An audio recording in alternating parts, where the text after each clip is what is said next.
Hey folks, Brian here from NintendoEverything.com with Austin once again. Hello. So, late last month, I think it was about 2 weeks ago now, Nintendo hosted its annual general meeting of shareholders, and even though Iwata wasn't there was some interesting topics, and I thought we would go over some of the more interesting ones. The first most interesting topic is he has a bile duct problem, which is gross. Yeah, I can't believe they told us that specifically. That's disgusting. I don't even remember when they announced that. Was it like a week before or a few days before the... It was a little before, and they said he's not going to be there because he had a thing taken out of his bile thing. I was just like, ugh. Yeah, it was kind of weird. Why did they tell us that? Yeah, it was a little weird that they went that specific. Well, I would wonder if it's because they don't want people to, if they just said he has bad health, they don't want people to sort of think, like speculate about what else might be going on. Whereas if you say, this is what it is, then people are like, okay, we believe you. That's true. I think maybe that might be what it is, but I don't know. But the good thing is that he is getting better, and we'll hopefully see him again soon. You know, there's a third-party Nintendo 3DS Direct tomorrow, but I don't know who's going to host it. Oh, is there? Apparently I hadn't heard that. Is it... all regions? Only for Japan. Only for Japan. Okay, well, we'll see. We'll see what comes out of that. Yep. Should be all right. So, yeah, the first topic I thought we'd talk about is the approval ratings. And this was actually before the meeting of the shareholders. It was kind of like something that happened aside from the Q&A session. Yep, yeah. And so, and as it turns out, not only is his health getting better, his approval rating is too. A little bit. Yeah, a little bit. It's up from, what, 77% up to, it says 80.64 here. Yeah, I mean, it's not as high as it was in previous years. Like in 2010, it was 96.74%, which was crazy good. Yeah, well, who's like the three people that voted against him in that? Like, because they were making so much money, the idea that someone would say he's not doing a good enough job is just crazy, but oh well. Yeah, but it's been on the decline since then. And obviously last year was the worst year for him since he only had 77.26%, but hey, now it's going up. Yep. And I'm sure it'll just keep going up because things will, people will get used to the fact that they're not going to be making as much money as they were back in the Wii and DS days. So it kind of like back in the GameCube days, as long as they just make a decent profit, it doesn't have to be astronomical for him to get back up into those like 90%, I don't think. So I think it should be fine. Yeah, and I actually have a question now that I think about it. You know, a lot of people were kind of calling for Iwata's head and saying that, you know, he's not a good president and whatever. Right. People said he shouldn't come back. Not everyone, of course, but some people said that. Yeah. So I'm wondering, where do you fall on that? Do you think that he should stick around? Do you think it's a good idea that he is coming back as president? I mean, I don't think anyone thought that he was going to leave, but do you think it's a good idea that he's still around? Well, I mean, obviously I'm not an expert on it at all, but yes, same with me. Just like if you think about it, because we don't really know that much about business, whatever, how Nintendo operates really deeply or intricately, but if you just think about the fact that Iwata comes in 2004, right? Something like that. Yeah, because it was the year before Reggie came on board. And the first two systems released under his watch were the Wii and the DS, which were crazy successful. So I think to say he failed, you could say twice, but like 1.5 times. Like he screwed up 1.5 times, despite the fact that he released two of the most successful systems in gaming history. And then asking for him to resign because of that, I think is really silly. It's really short-sighted, but I don't know for sure. But my intuition says it would be really short-sighted to say that he should leave based on one pretty bad performance and one kind of rough performance, right, as far as 3DS is concerned. Yeah, I'm kind of in the same boat as you. Like, I don't understand why so many people, at least, you know, like on message boards and whatnot, say that he should be gone. Because when you think about it, the Wii was crazy successful. The DS was just pretty crazy successful. So just because you have one sort of flop, I guess you could say, and obviously the 3DS came out of the gates in a bad way, but it's picked up quite a bit since then. It's doing good, so. But I just don't feel like, you know, just because you have one generation that's not going so well, that means the person should be out. Right, and but when it comes down to it, maybe it does, but it usually in all of the ways that tech companies have ever been run, they don't fire the guy who screws up once. Right. It usually is just a bad, and not only in tech companies, but just companies in general, usually a bad idea to fire the guy who just screws up once. So, yeah, we'll see. All right, so just to go into the approval ratings again for 1 second, one interesting note is that Shigeru Miyamoto's approval rating actually fell a bit. Yeah, what does that even mean? What happens if his approval rating is 0? Like, does he get fired? I don't even know what his role is. Yeah, I'm kind of confused. I don't really remember. Is he just like a head stock guy, or is he just like he's one of the board members, right? He's I was gonna say he's one of the board members, and I guess if his approval rating is bad enough, then maybe he'd be forced to quit. I'm not entirely sure of how it works. That's just his approval of being on the board of directors, right? It's not his approval of working at Nintendo. Yeah. So even if he got fired from being on the board of directors, he would still make games, I'm assuming. They wouldn't fire him from that. And if they did, someone else would certainly hire him. So, yeah, I don't know what that means, him being on the board of directors, other than kind of it's maybe a bit of a political role in a certain sense, Yeah, I'm not entirely sure of his exact role, but his approval rating dropped either way. Yeah. What does that mean for him? I don't know. For Iwata, it's a little bit more clear what that means, but for Miyamoto, it's kind of like, well, okay. Yeah, I mean, I don't know. It's funny that his approval rating is higher than Iwata's, but I also don't even know what to make of those two statistics because we don't really know what his role is. I've never heard anyone mention what specifically he does that he's being rated on, unless he is being rated on the games he makes. Maybe which would seem weird. Yeah, maybe people aren't happy that he wasn't showing the potential of the gamepad last year. I don't know. Yeah, I don't know. That's a whole different topic we could talk about is the use of the gamepad. So maybe some other day, but we'll continue on with the financial briefing thing. Yep. So one of the earlier topics that was discussed was Nintendo's E3 performance this year. Mm-hmm. And Miyamoto was talking about Splatoon and how it actually won the admiration of fans. So yep, it definitely did. I guess they think that Splatoon is going well, and hopefully that'll be a successful IP for them. I would hope so. I mean, you don't want it to go the way of something like Eternal Darkness, right, on GameCube, where it launches and it's kind of just wrong place, wrong time, so it can never pick up steam to keep the series going. The hope is that it's successful enough that they do another entry later down the line. Yep, so hopefully Splatoon will be successful. And you said Steam. Hopefully codename Steam will turn out well also. Yeah. I'm pretty optimistic about that game. It looks a little complicated, but I imagine that once we get our hands on it, it'll make a little bit more sense. Because you look at those screenshots and stuff, and it does feel uncharacteristically intricate, I guess you might say. It's like really, there's a lot of HUD, like UI stuff going on, and it does seem a little bit complicated. So compared to something like Fire Emblem, which is just like 2D, this is a little bit more in sort of that XCOM. People have compared it to, I think, Valkyria Chronicles. Yeah. It's a little bit more complicated than stuff that Nintendo usually makes. So I don't know. We'll see how that turns out too. Yep, we'll see. And continuing on the E3 success, Miyamoto actually said that the Nintendo Digital event was viewed 4 to 5 million times, and the total views of the E3 related videos numbered in the tens of millions, I should say. Tens of millions. So that's crazy. Did they confirm here that it was overall viewed more than past E3 stuff? Is that something that they confirmed, or did they just say a lot of people viewed it? Well, Miyamoto... It seems like they're saying, well, more people viewed it in terms of how much money we spent on it than have viewed the press conferences in the past. So I feel like they were, or at least Miyamoto was suggesting that even though they didn't have a press conference and they were looking to cut costs, more people ended up viewing it. And that is really cool. And I definitely preferred. I think being at E3, it would have been equally as difficult. But being at home. And because I don't have the job that you have, having the digital event stuff and then the Treehouse stuff was really cool. So I didn't have any problem with the way they did it. Yeah. And I'm glad that it worked out because that means that Sony and Microsoft and other companies will probably follow suit and offer similar types of content in the future. So I hope the influence carries beyond just Nintendo. Yep, and I feel like at this point, Nintendo's probably done with the press conferences at E3. Most likely. I mean, for the next 5 or 10 years at least. I mean, you could see another sort of paradigm shift where press conferences become popular, but I wouldn't see it changing anytime soon. I think the way that they've done it, in particular because it cuts costs, is going to be the way that more people are going to lean.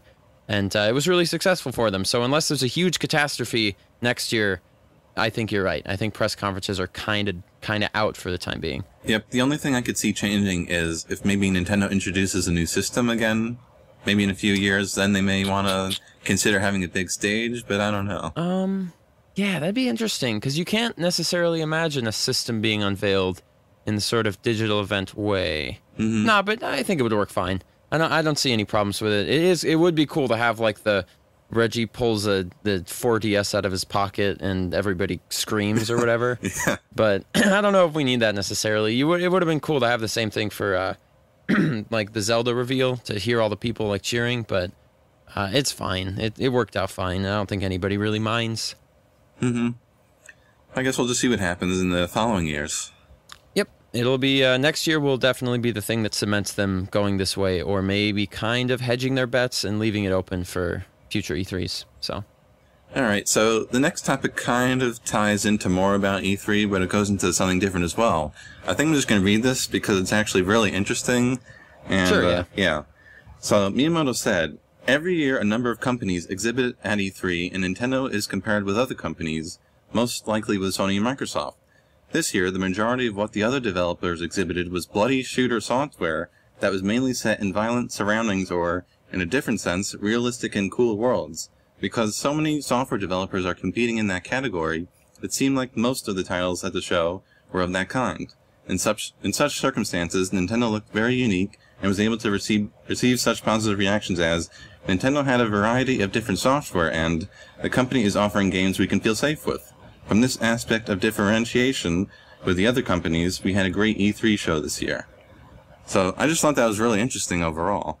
Well, a lot of the public definitely had that reaction, right? Like, oh, this seemed to be the year that for some reason people just became jaded about, like, realistic, bloody games. Not necessarily bloody, I guess, but kind of realistically grounded, adventurous type experiences. And that worked. That was just a right place, right time thing for Nintendo. They happened to show a lot of, even within their own press conference, there was a lot, or digital event, whatever. There was a lot of variety, but put it up against everyone else, and it really makes them stand out. The cool thing about this is that they've always talked about how they want to compete in kind of a blue ocean, and the way they were going to do that was to differentiate with motion controls. But maybe the lesson that they could learn from this is that you can be in a blue ocean while still just focusing on games, right? You don't have to focus on differentiating with the hardware, because the games you make can be different enough that they're in their own separate little blue ocean kind of bubble. And hopefully that's the lesson they learn, because I want them to focus on games, because I think differentiating with hardware eventually kind of has a glass ceiling to it. There's only so far you can go, and part of that we saw with the Wii U. Yep. In terms of its performance, right, you can't just be different in the hardware and have that work. There needs to be, either with the Wii, a right place, right time kind of scenario, or with the Wii, just the right kind of software to back it up.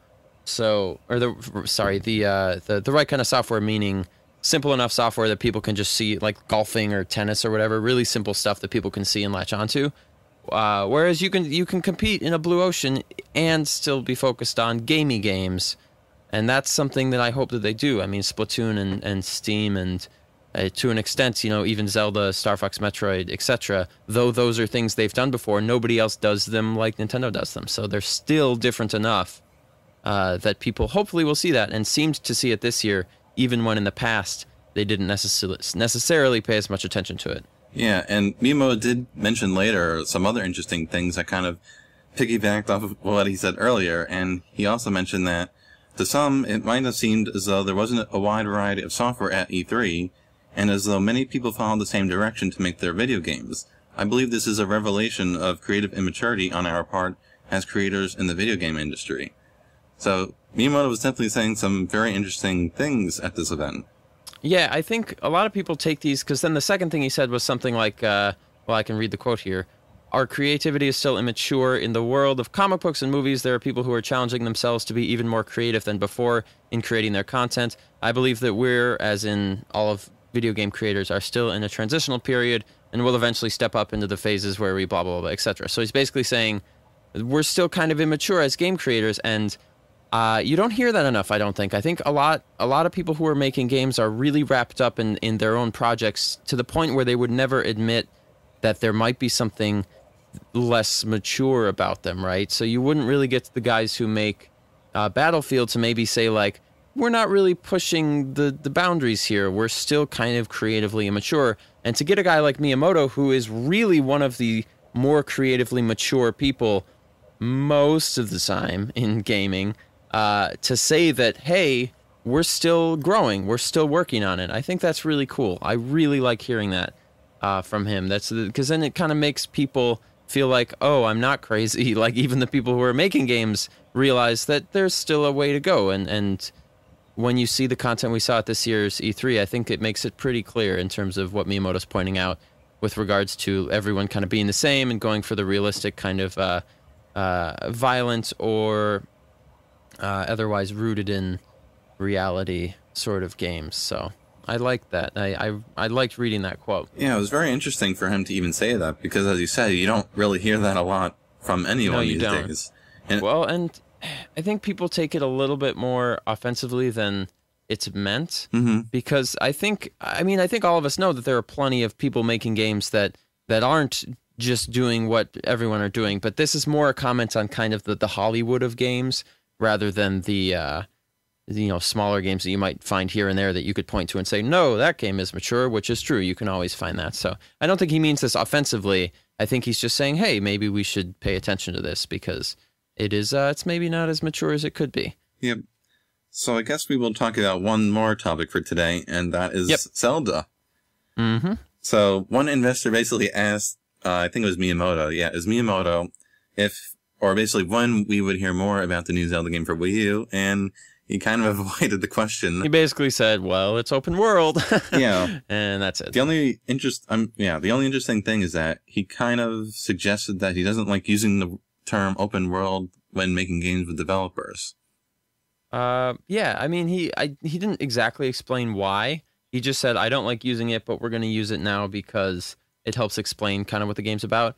And I think the reason why he probably doesn't like using it is because it kind of implies, it's sort of like using the word revolutionary, which Nintendo is known for having used in the past, or groundbreaking or visceral, like these kinds of buzzwords that are used just to create buzz, and they don't necessarily even mean anything anymore. All right. So maybe he wants to avoid kind of being lumped in with just that this game is open world, like the Skyrims and the Fallouts and the GTAs and stuff, that sort of just sell based on the gimmick of being open world. So maybe that's why he was a little bit reticent to just call it an open world game, but it's hard to tell. They Nintendo executives have maybe the most amusing way of dodging questions, I think, of any company. I like the way that they do it. Yeah, it's always really dry. The only unfortunate thing is that I think some people may have taken his comment out of context and were kind of speculating that maybe this game wasn't going to be as open as we thought initially. But Miyamoto did say that it's going to be this big world where players can do numerous things daily. So, well, if you think of something like A Link Between Worlds, that's something that they never called open world and wasn't really open world in the way that we would think about what we call open world games today, right? You can do anything in any order, but it's not like you can't do anything in at any time that you want. There's not a whole lot to do in the game, so the only open world bit just comes in terms of, well, you can do the temples whenever you want. And so the question is whether this game is going to lean further into an open world where you can just wander around and find stuff to do, and it's just a place that you can explore, or if it's going to be still kind of that architected, crafted experience as A Link Between Worlds was, but you can just do the temples in any order. And it almost sounds like they're going to lean a little bit more on that kind of Skyrim leg, where you can, you don't even have to wait for story things to happen to do, like later, like the original Legend of Zelda. I think they reference that all the time. Mm-hmm. Like you could just go to the 8th temple and then you die. And that's it, right? There's nothing that's sorry, like you went there too soon, but there's no barriers to doing that.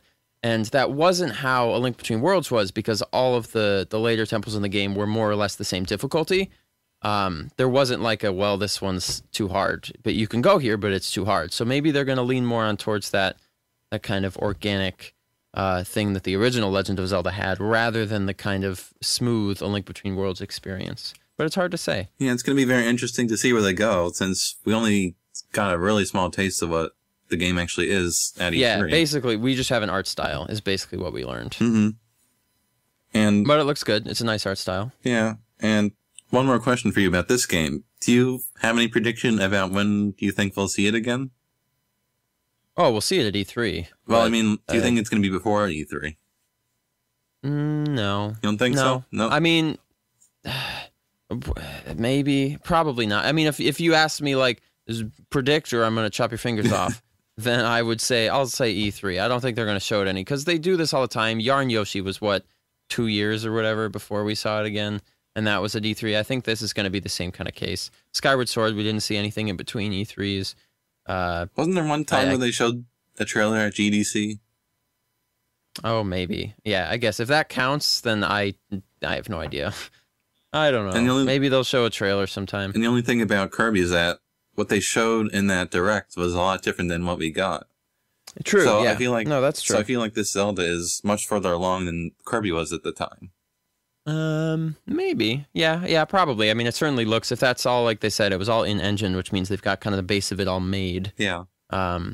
So yeah, it's just, if we're going to get something, maybe we'll get a trailer, but I don't think we're going to get any sort of, like, big blowout gameplay footage kind of stuff until E3, and I don't think we'll get any gameplay stuff until E3. You know what? I don't think we're going to get anything until E3. That's my decision. Man, we're not get. It's E3 is the time. If we seriously have to go a whole year without anything, that's going to be really bad. We've done it before. We've done it many times. It'll be fine. Yeah. All right, one more topic about Zelda. At the end of his response about Zelda for Wii U, he said that Nintendo has some ideas, whatever that means, for the 3DS which haven't been announced. So he was referencing Zelda and some sort of unannounced ideas. I don't know what that means. I mean, there's certainly a... I don't know if... I mean, there's got to be another 3DS game in the works, right? Mm-hmm. Like, it just...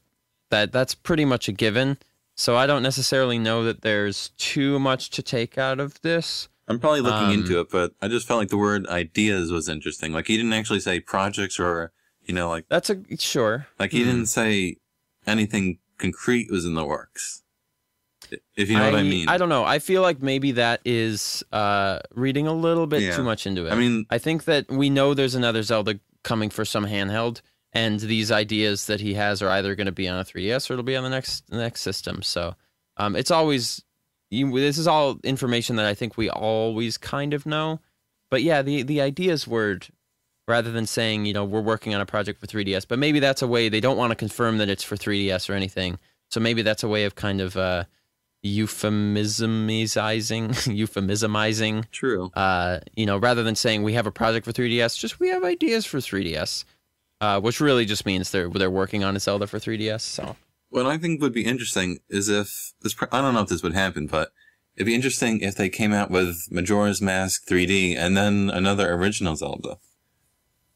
Yeah, I feel like if they were going to do Majora's Mask, it would have been this year. I don't know. I think my hope for that is all gone now, because I was really sure it was going to be at this E3, and then it just wasn't. But an original Zelda, I think we can count on. Majora's Mask, I don't know. I'm much more skeptical about that after no mention whatsoever of it at E3. Something that I feel like could be interesting is if they went kind of an Ocarina of Time style on 3DS and made like an original game. Something. That'd be cool. I would like to see an original 3D Zelda on 3DS or the next portable. I want a 2D Zelda, but not ugly 2D, like a Link. Not like it's Link Between Worlds wasn't like ugly, but I want like sprite-based. Four Swords Adventures. Gorgeous game. That's such a good-looking game. Like the sprite-based, but with powerful hardware behind it. I'd like something like that personally. Yeah. But the 3D thing is tempting. But we're going to get a 3D Zelda with the Wii U Zelda. True. And I don't think we've had that 2D Zelda itch scratched in the same way that it usually was scratched before the DS. So stuff like Minish Cap. I don't think the DS Zelda games or the 3DS Zelda game really scratched that itch in the same way as the flat 2D Zelda games did. So I would like them to go back to that if possible. Yeah. I've always had a soft spot for the Oracle games and, Link's Awakening and stuff. I've been more of a 3D Zelda fan, but I wouldn't be opposed to a 2D entry. They're a lot more different than people give them credit for. I really think they scratch totally different itches, even though they're both quote-unquote Zelda games. I don't think they feel the same to play at all. Yeah, me neither. Like, the 3D games tend to be way more immersive and adventurous.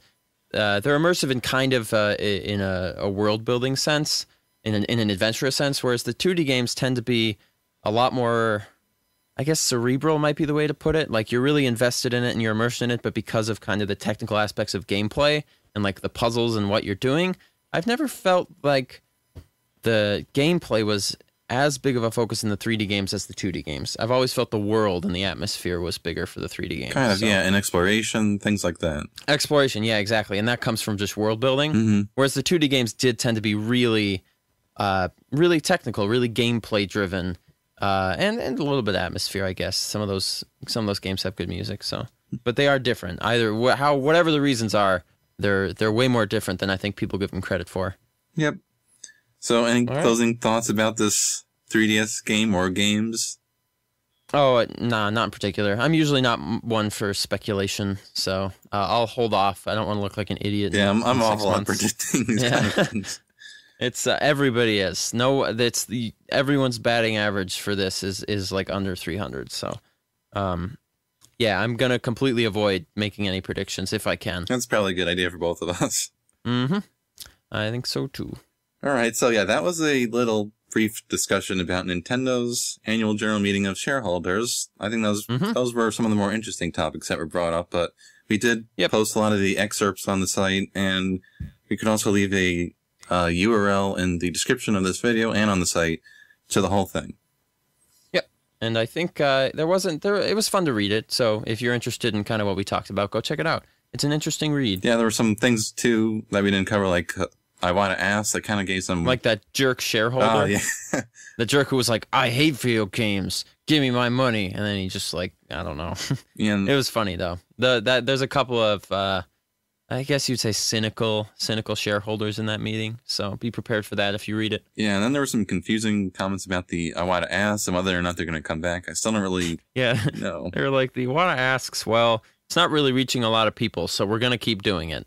And it was like a really veiled kind of, they were really down on it kind of, but they kind of said it would probably come back, maybe. It was weird. Yeah, I don't know. So we'll have to see.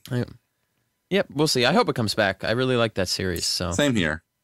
All right. All right. So yeah, that was it for this little discussion. We will probably be back somewhat in the near future with another. Just the next time something happens. Yeah. Usually when news comes around, we try to talk about it. Yep. Generally somewhat important stuff. So sounds good. Yep. All right, guys. We will see you on the next Just a Chat video. See you later. Bye, everyone.